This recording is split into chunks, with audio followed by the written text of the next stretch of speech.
Previously on State Rivalries.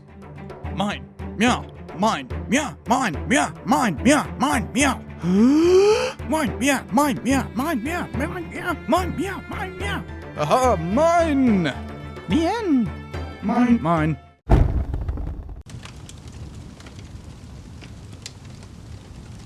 Meow. Meow. Okay.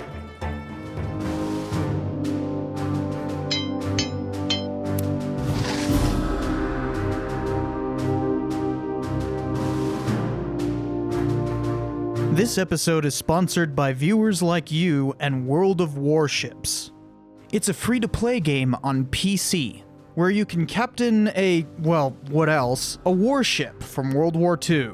Back during that war, there was a totally different kind of rivalry between what were called black and brown shoe officers. Naval aviators wore brown shoes, while everyone else wore black. Old black shoe officers tended to prefer battleships over carriers, and that was quite a rivalry, though the brown shoes eventually won out after the Battle of Midway. So you can play on either side of that dynamic by building up your experience on your way to controlling a whole variety of ships and choosing whether you prefer big guns or planes. And there's destroyers and cruisers in between. They're even bringing in submarines soon, and if you click on the link below, you'll get a bunch of in-game benefits, like some currency to be able to upgrade and buy new ships as you gain more experience. And there's a special ship, the USS Charleston.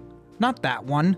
The gunboat that was launched in 1936. Besides getting to play with these various ships in big old online battles, I actually really enjoy the way reality is explained in the little blurbs for each vessel. So go join in by clicking on the link below, and on with the show.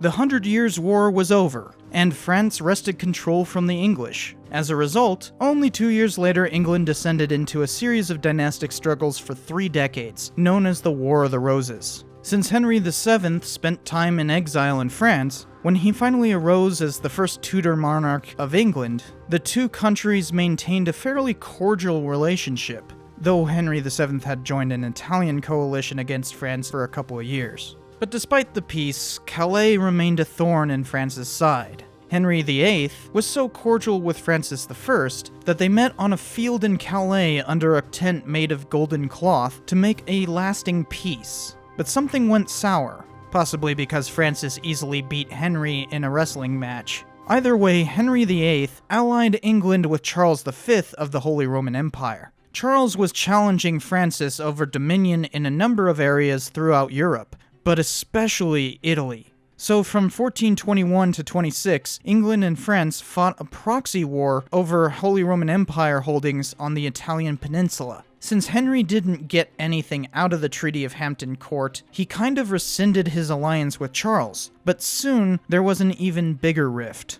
Henry had grown tired of his Catholic wife, and so he launched his own Reformation in 1532, basically just to get a divorce. Francis was initially receptive, but he distanced himself from Protestants in France called Huguenots. Yes, I know it's pronounced Huguenot in French, but I'm not speaking French, am I?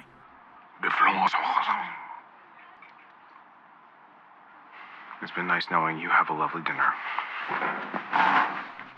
A couple of years later, a controversy called the Affair of the Placards caused Francis to back off from this policy, and the English were at odds with France once again. They switched from friends to enemies so quickly it's dizzying. I'm getting whiplash. Just a few years later, the old alliance kicked in again when Henry tried to enforce a marriage contract in Scotland and Francis intervened on behalf of Mary of Guise, stopping Henry from his rough wooing, as it's called. Ugh. This rivalry played a key part in the drama over Mary Queen of Scots, which I've already talked about here. England got muddled in the Italian Wars again in 1542 through 46, and again in 1551. As a part of the latter war, the French took Calais in 1558. Finally, France had completely taken over the last vestige of English holdings in France that dated back to 1066. The Queen of England, Bloody Mary, supposedly said as she lay dying later that year, "When I am dead and opened, you shall find Calais lying in my heart." Considering she was called Bloody Mary because of her cruelty, it's hard to imagine a place as big as Calais lying within her heart. Anyways, meanwhile, a 12-year-old proxy war in Scotland finally brought the two belligerents to the table after centuries of the Old Alliance. And in 1560, everyone agreed to stop the shenanigans in both Scotland and Italy. All seemed well. Well, at least for 2 years. Can you all stop fighting for just a little bit? Come on! France started to really crack down on the Huguenots in 1562. Queen Elizabeth, being a Protestant herself, agreed to send troops to occupy 2 French cities. But the Huguenots betrayed their agreement and sided with the French to besiege English troops in Le Havre. Despite that, Elizabeth kept funding the Huguenots anyways, and that war dragged on for another 3 decades.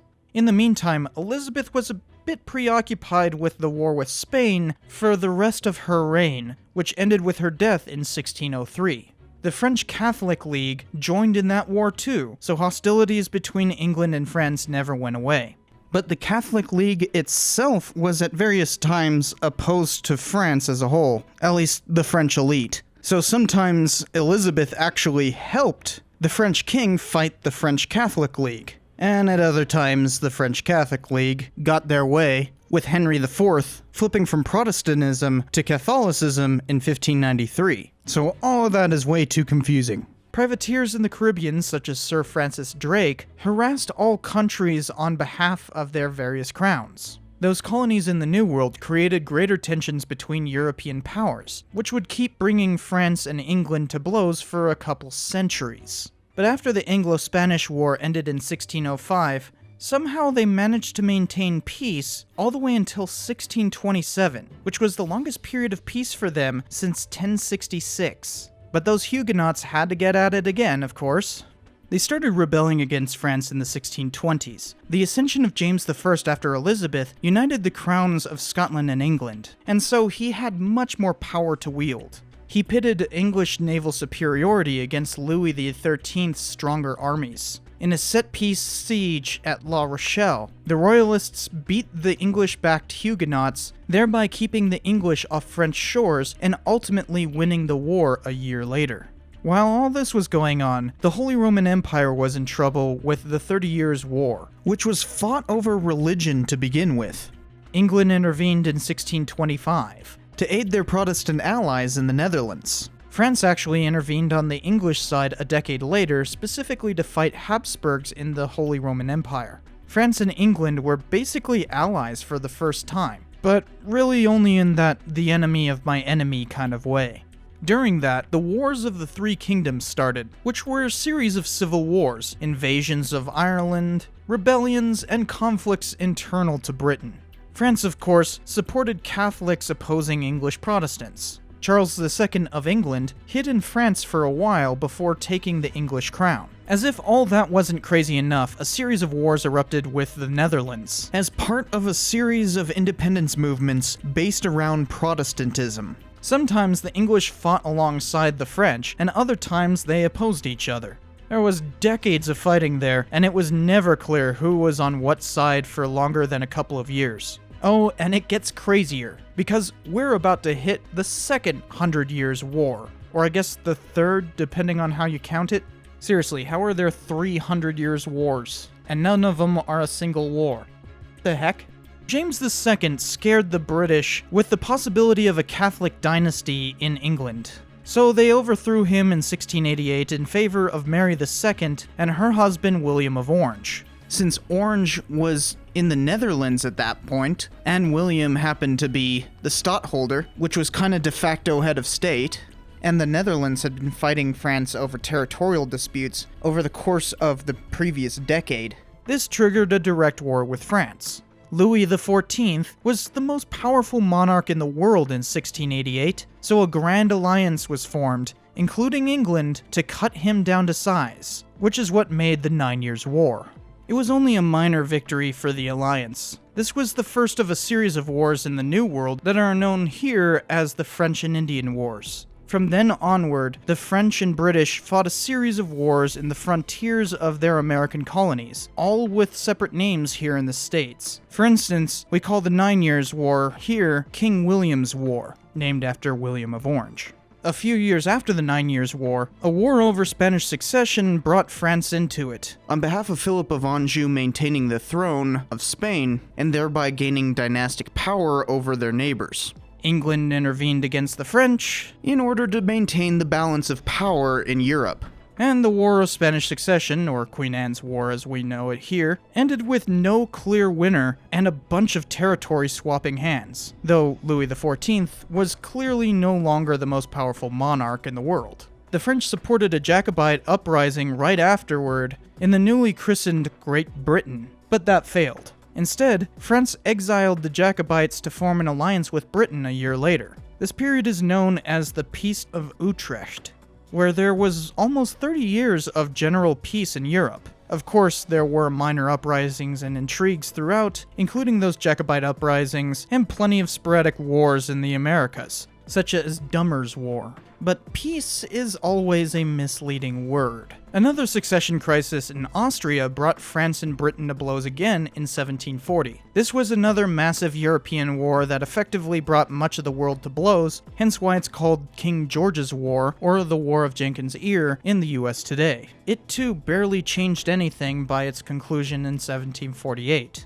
Even worse, this time it left a proxy war in India to rage for the next decade. Just long enough for some blundering British colonial officer to inadvertently ignite another major war. George Washington's little attack on a French fort in the Ohio Valley caused a war in 1754. It's known as the French and Indian War here, but everywhere else, it's the 7 Years' War, since it took a couple of years for all the alliances to start fighting each other. This was the first time most of the globe took part in a single war, and at the heart of it was the Anglo-French rivalry. At least this time it resulted in clear British victories. Britain took French holdings all over the New World, but the 7 Years' War left a giant debt for everyone to pay. This led to an increasing need for new lands and taxes. Almost immediately after the war, France and Britain competed in the South Pacific over who could colonize more islands. Simultaneously, because of raised tax burdens on colonists, the 13 colonies rebelled in 1775. After they proved themselves capable of fighting the British at Saratoga in 1777, the French intervened on their behalf, allying with several other countries to fight the growing might of Britain. The American Revolutionary War was truly another global war, with fighting in far-flung places like India, Gibraltar, and the Guyanas. France and Spain organized a massive armada in 1779 to invade Britain, which was dashed by bad weather and disease, killing 8,000 sailors. In either case, the American War of Independence was a huge success for the Allies, allowing the United States to become a new country. The French gained some territory too, and hostilities ended after 1783. Well, they didn't last very long anyways, because France turned to revolution in 1789, partially from all the debt France incurred during all of this, and those mischievous liberals in the United States. Everybody kind of sat back and watched things go down in France, but once the army of the émigrés formed in neighboring countries, France started fighting across their frontiers in 1792. This brought a coalition together, but Britain stayed aloof. At least until the Republicans executed King Louis XVI. Then they joined the First Coalition. But the French defeated the British allies by 1797, leaving Britain to forge another coalition a year later. The same thing happened again and again until the Fifth Coalition failed. During these things, France sponsored proxy wars, such as an Irish rebellion in 1798. Napoleon seized power in 1799, and crowned himself Emperor of France in 1804. By the end of the coalitions in 1809, a beleaguered Britain was relegated to fighting on the Iberian Peninsula. Napoleon instead set his sights on Russia in 1812. But that didn't work out well for France, and they retreated across the frozen hell of Russia in the winter. The Peninsular War continued, and Britain organized a sixth coalition.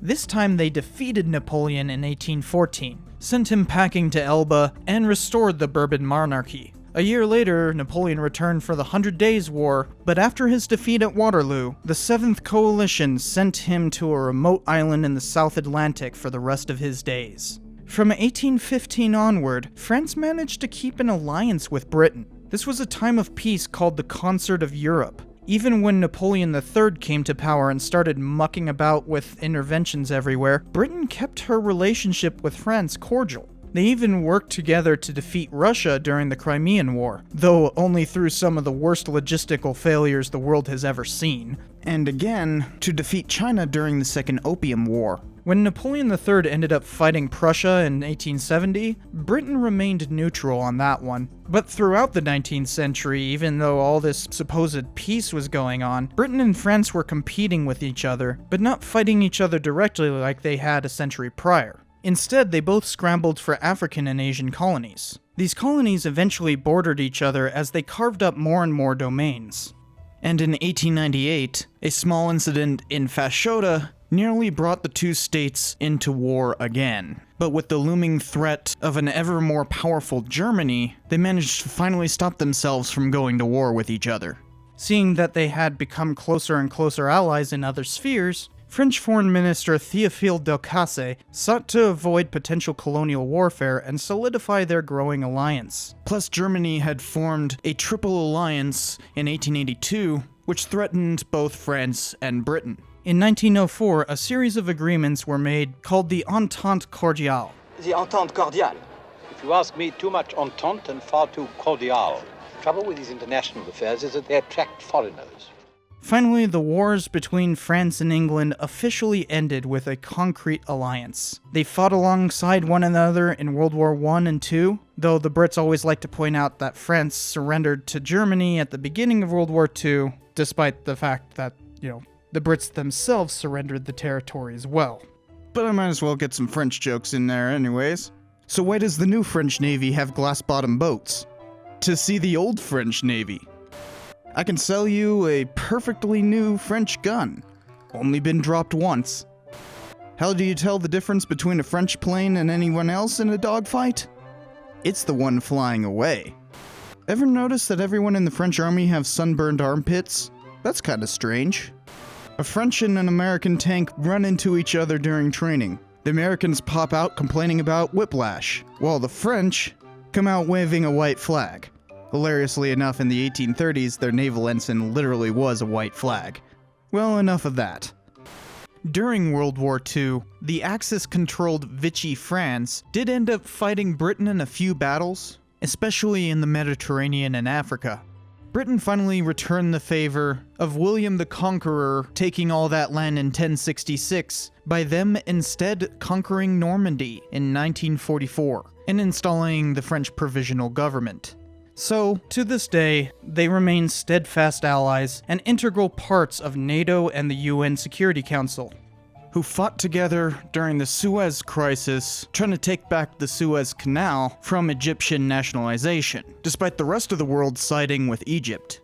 That doesn't mean this millennium-long rivalry didn't leave a cultural legacy. They may complain about silly things like food and manners, but this long history shows there is a clear origin of that animosity. You'll still hear Brexiteers talking about this history as though culturally separating from France is part of Brexit. I fail to see how that's actually so, but I'm just an American historian looking from the outside. In either case, it's still mostly friendly taunting today. The Anglo-French rivalry drove many significant events in world history. They killed each other over territory, succession, religion, influence, and empire, but they are now steady allies who will not come to blows over even as sensational an issue as Brexit. Hopefully the next of these state rivalries episodes doesn't require talking about so dang much. Ugh. And before you go, don't forget that there's that link for World of Warships. He secured a marriage with Charles VI.